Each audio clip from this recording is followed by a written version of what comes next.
Let me tell you about a Nigerian-born man in Houston who built the largest black-owned oil company on Earth. And when federal investigators started asking questions about his private jet full of cash and gold bars, he invoked the Fifth Amendment. But that's just one crazy story out of the 8 stories we're looking at today. Get ready for 8 black dynasties in one city sitting on the most valuable energy corridor in America. And between them, they control oil rigs, power grids, airport infrastructure, and a $200 million mansion in Bel Air. Here are the richest black families that own Houston. Number 8. The Lewis family, the gas station empire. Let's open with a man who funded the foundation of a Houston empire using his parents' retirement savings. Let that sit for a second. Sherman Lewis III didn't walk into a venture capital firm. Neither he had a Stanford network or a Wall Street contact list. All he had was $690,000 in cash, accumulated partly from his own savings and partly out of his parents' retirement fund. And he put it into 13 Shell gas station sites in Houston. That was a gamble most people wouldn't dare doing. It was everything on the table in one of the most operationally demanding, margin-thin industries you can enter. For the first 3 years, he worked around the clock, literally. 24 hours a day, 7 days a week, learning an industry that doesn't hand you anything. Sleepless nights, operational chaos. The kind of grind that either breaks you or builds something permanent. But for Lewis, it built something permanent. Those 13 Shell sites ultimately grew into 39 Jack-in-the-Box outlets and a full-scale gas wholesaling operation. By 2017, the Lewis Group was generating $116 million in annual revenue and employing nearly 1,000 people, making it the largest black-owned employer in the entire city of Houston. Think about what that actually means.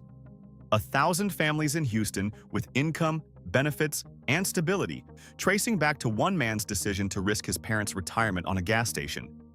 He went on to make the largest individual donation in the history of Langston University, significant enough that the university renamed its School of Agriculture and Applied Sciences after him. From Shell sites to a namesake academic institution. That's a very specific kind of arc that Houston tends to produce in people willing to go all in. And now, we move from gas stations to a namesake university. Our next entry didn't sell gas but sold 4 companies and rewrote the Houston business principles. Number 7.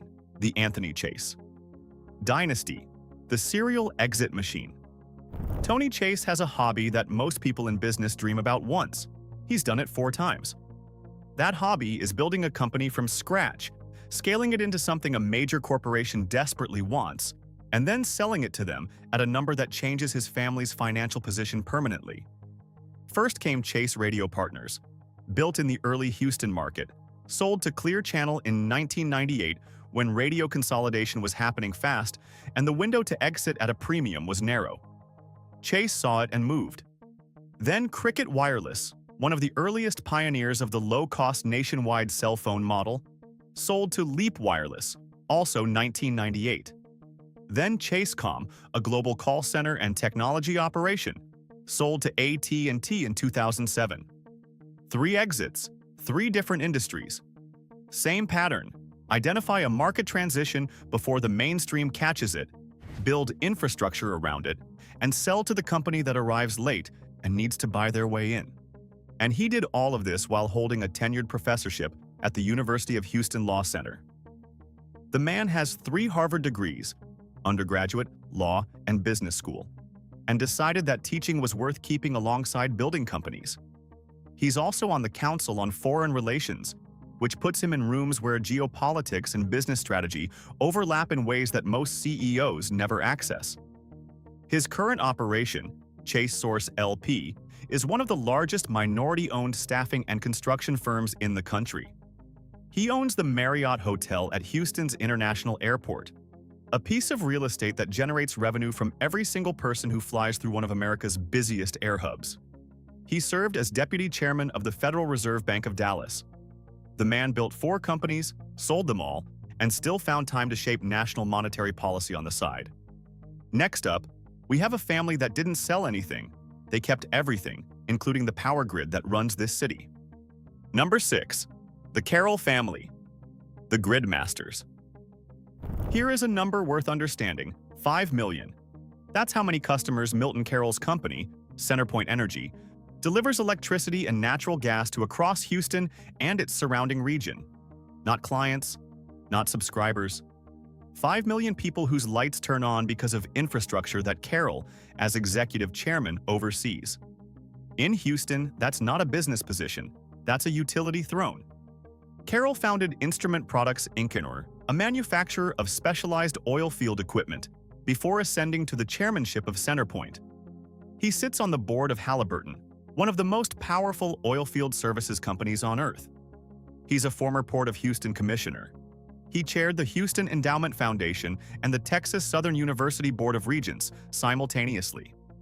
At some point, the question stops being, what does Milton Carroll control? And starts being, what doesn't he? What makes his story genuinely striking is the context. The energy and utilities sector in Houston, the most oil-saturated city in America, has been one of the most stubbornly homogeneous industries in the country. The boardrooms of energy companies in this city have looked the same for a very long time. Carroll didn't just enter that world. He got to the top of it, quietly, over decades, without the kind of cultural fanfare that usually accompanies this level of institutional power. He's a Texas Southern University graduate who now chairs its board, a Houston native who now chairs the company that keeps Houston's lights on. That's not a career, that's a full loop. But while Carroll ran the power grid, our next entry didn't just invest in infrastructure. He bought Gatwick Airport, and that's barely the headline. Number 5, the Ogen Lacy Dynasty, the global gatekeeper. Adebayo Ogunlesi's nickname in finance circles is the man who bought Gatwick Airport, which is an extraordinary nickname to have. But honestly, for a man whose firm just got acquired by BlackRock for $12.5 billion, Gatwick is kind of a footnote. Ogen Lacy co-founded Global Infrastructure Partners, a firm that doesn't invest in companies, it invests in the physical arteries of the global economy. Airports, ports, energy pipelines, the kind of assets that every government needs to function, and that no government can afford to let fail. GIP's portfolio at the time of the BlackRock acquisition included over $100 billion in assets across multiple continents. When BlackRock, the largest asset manager on Earth, decides it wants your firm badly enough to pay $12.5 billion for it, the valuation thesis has been comprehensively validated. His Houston connection runs through the city's role as the global capital of infrastructure finance. As energy transition accelerates, solar, wind, storage, the whole shift away from pure fossil fuel dependency, the pipelines, terminals, and logistics networks that GIP controls become more valuable, not less. The energy changes. The infrastructure stays. Ogen Lacy bet on that reality early, and the bet is paying out at a scale that few private investors ever reach. He also sits on the board of OpenAI, Goldman Sachs, BlackRock. The man is simultaneously shaping artificial intelligence governance, global asset management, and energy infrastructure from 3 different board seats. Nigerian-born, globally positioned, and operating at a level where Burna Boy name drops him in songs as a symbol of African excellence. That last detail shouldn't be funny, but it kind of is. And it's also completely accurate. Airports, pipelines, and an OpenAI board seat. Now, let's look at a man who turned Houston swampland into millions and did it all without borrowing a single dollar. Number 4. The Olajuwon Empire. The dream of Houston land. Hakeem Olajuwon is the greatest basketball player in Houston Rockets history. That part everyone knows.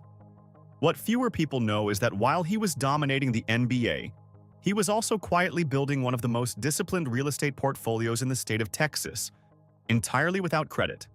No loans, no leverage, no debt. His Islamic faith prohibits interest-bearing transactions, so every property Olajuwon has ever bought, he bought outright in cash. In an industry built almost entirely on borrowed money, he plays by completely different rules. And somehow, he keeps winning anyway. The story that captures his approach best: he bought a piece of land in Houston that most people considered swampland, genuinely undesirable, marshy, the kind of plot that experienced real estate investors pass on without a second look. He paid $2 million for it. He developed it. he sold it for a profit of $13 million. That's not luck. That's a specific ability to see what a piece of land becomes rather than what it currently is. A skill that, if you watched him play basketball, you'd recognize immediately. Hakeem always saw the space that wasn't there yet.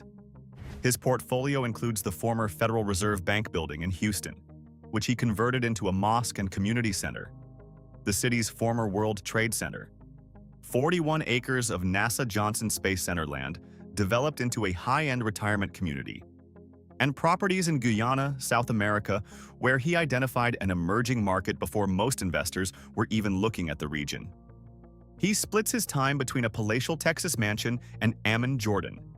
He has a fashion line called DR34M, and he has built all of it, every asset, every development, every international venture, without ever paying $1 of interest to a bank. In Houston's oil money culture, where leverage is practically a religion, Hakeem Olajuwon is a genuine outlier, and his balance sheet proves it works. But while he made $13 million from swampland with zero debt, our next family did something ever crazier. Their private jet got impounded in the Congo over allegations involving gold bars and millions in cash. Number 3. The Lawal Dynasty. Big oil, big drama. Kase Lukman. Lawal arrived in Houston from Nigeria and did something that almost nobody does. He built an oil company that competed directly with the major international energy firms on their own turf and won enough of the time to reach $1 billion in annual revenue. CAMAC Holdings became, at its peak, the largest black-owned energy company in the world. Oil exploration, refining assets, global logistics networks, 6 oil blocks in Kenya through Aaron Energy Corp, contracts across Nigeria, South Africa, and beyond. He was vice chairman of the Port of Houston Authority Commission, the largest American port by foreign tonnage, sitting at the center of the country's most valuable petrochemical complex. He's on the board of Texas Southern University. He collects relationships with presidents and kings the way most people collect business cards. His Rolodex is legitimately one of the most powerful in Houston, which is saying something in a city where everyone knows everyone in energy. And then there's the Congo incident.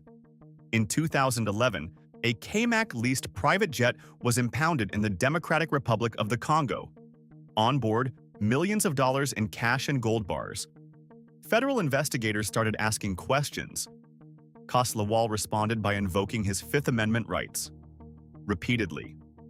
His explanation was that a family friend had been using the jet without his knowledge, and he was as surprised as anyone. The legal proceedings eventually produced a $32.4 million verdict against him.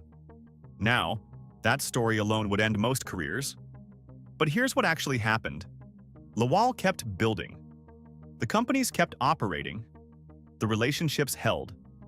Because in the world of international oil, where deals are struck between governments and private operators in some of the least stable regions on Earth, the friction between ambition and legal exposure is a constant. The people who survive it long enough to reach his level understand that the game was never clean to begin with. That's not a defense of anything. It's just the reality of what big oil actually looks like from the inside. At number 2, we have a man who decided software was the new oil and built a $100 billion empire to prove it. Number 2, the Robert F. Smith Dynasty, the architect of digital oil. Robert F. Smith looked at Houston's oil economy and understood something that most people in the energy sector were too comfortable to see. The most valuable infrastructure in the modern world isn't underground. It's in the code that runs the systems above it.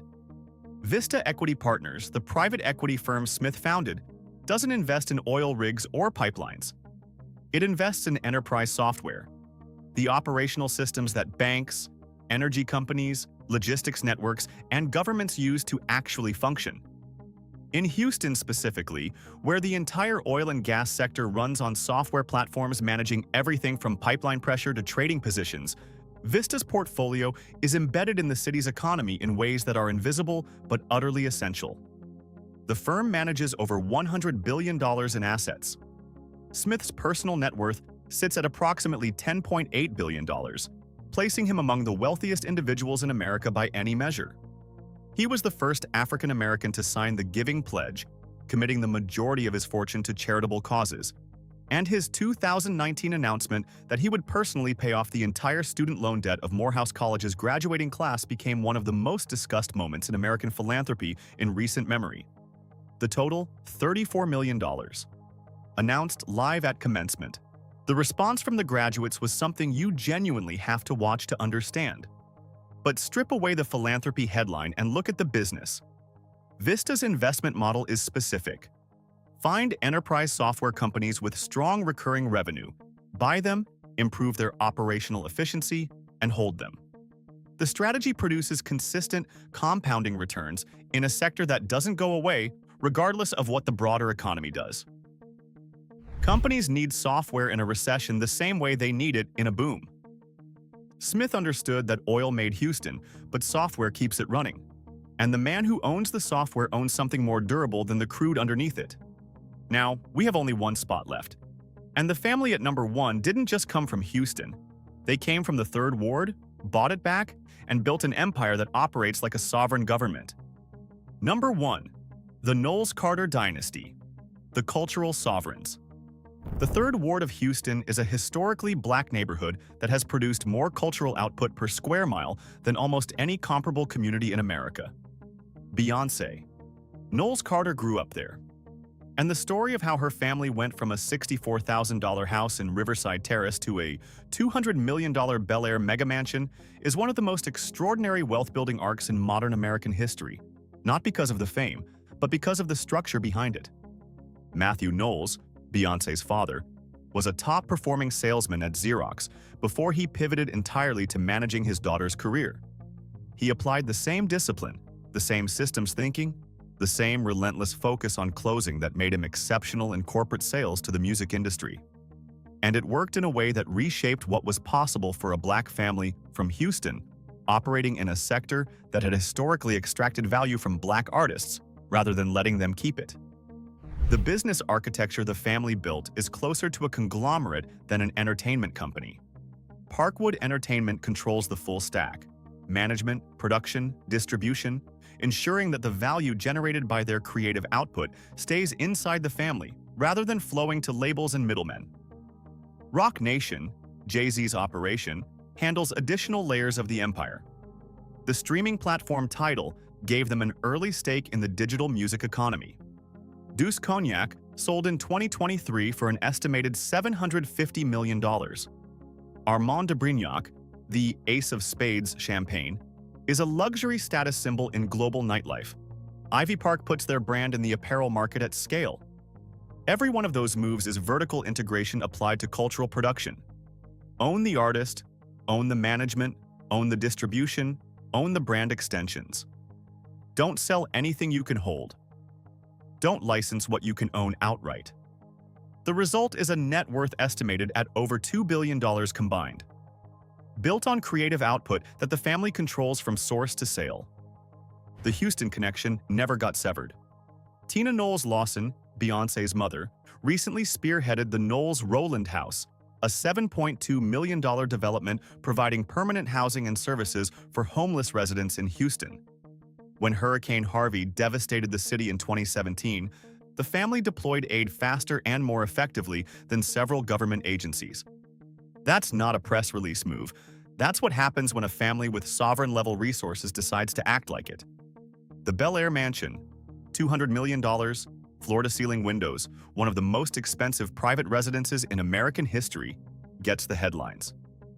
But the art collection worth over $70 million, the private aviation infrastructure, the real estate portfolio spanning Houston, Los Angeles, and New York, and the operational control over one of the most valuable entertainment brands on Earth. That's the actual picture. And it was built by a family from a $64,000 house in the 3rd Ward who simply never stopped compounding.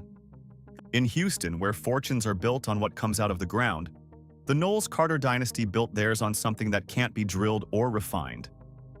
And it turned out to be worth more. And that's a wrap on the richest black dynasties in Houston's oil district.